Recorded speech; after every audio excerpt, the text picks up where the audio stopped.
Reality అనేది ఎట్లా చూడొచ్చు? అప్పుడే ఓటర్లు ఒక నిర్ణయానికి వచ్చారని మనం చెప్పలేము. ఎందుకంటే ఇంకా నామినేషన్ల ప్రక్రియ ప్రారంభం కాలేదు. నామినేషన్ల ప్రక్రియ ముగిసి అభ్యర్థులు ఎవరు ఏమిటి అనేటువంటిది ఖరారైన తర్వాత ఒక స్పష్టత వస్తుంది. అభ్యర్థుల మంచి చెడ్డ గురించి చర్చ అప్పుడు ప్రారంభమవుతుంది.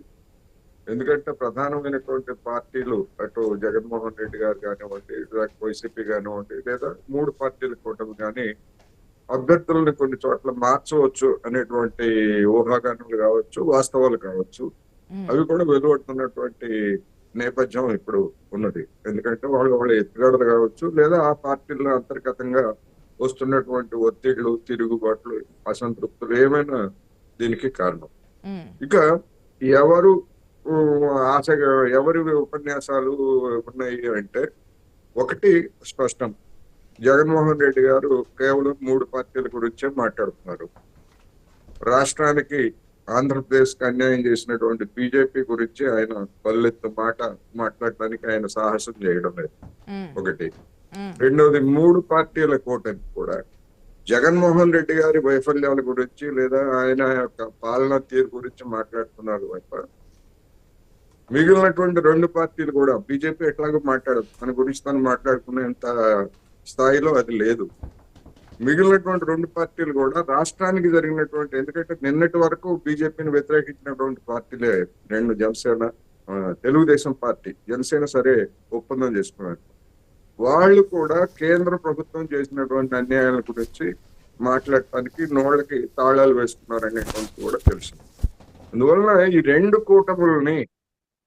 కూటములని కుడి ఎడమనగా విమర్శిస్తూ ముందుకు సాగుతున్నటువంటివి కాంగ్రెస్, అదే విధంగా కాంగ్రెస్ తో పాటు సర్దుబాట్లు చేస్తున్నటువంటి వామపక్షాల కూటమి తప్ప ఈ రెండు అంశాలని వెలుగులోకి తీసుకొస్తా ఉంది. అందుకని ఇవాళ కాంగ్రెస్ కూటమికి సంబంధించినటువంటి వాళ్ళు ఎన్ని ఓట్లు తెచ్చుకుంటారు లేదా ఎన్ని సీట్లు తెచ్చుకుంటారు అనేటువంటిది ఒక ప్రశ్న ఉన్నమాట వాస్తవం.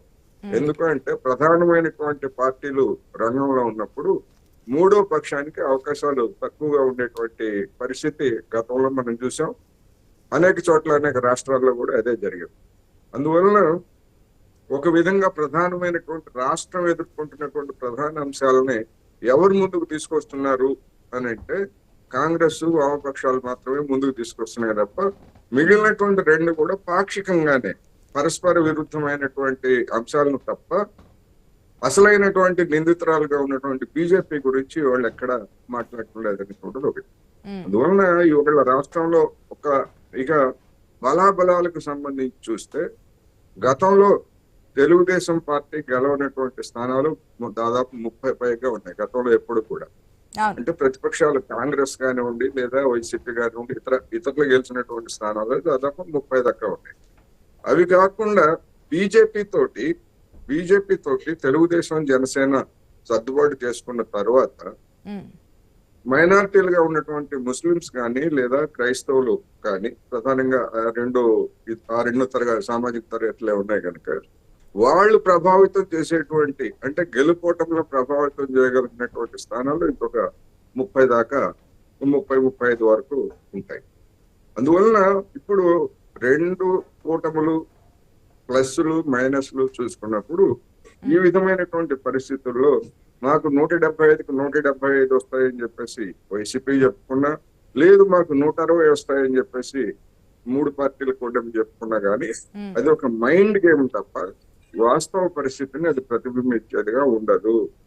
అందువలన ఈ ఎన్నికలు నామినేషన్ ప్రక్రియ ఖరారైన తర్వాత స్పష్టత వస్తుంది కనుక అసలైనటువంటి బలాబలాలు ఏమిటనేటువంటిది కూడా అప్పటికి కొంత మేరకు పోలరైజేషన్. ఇంకా ప్రధానమైన ప్రశ్న, లాస్ట్ టైం కూడా సైదా గారు దాన్ని కోట్ చేస్తున్నారు.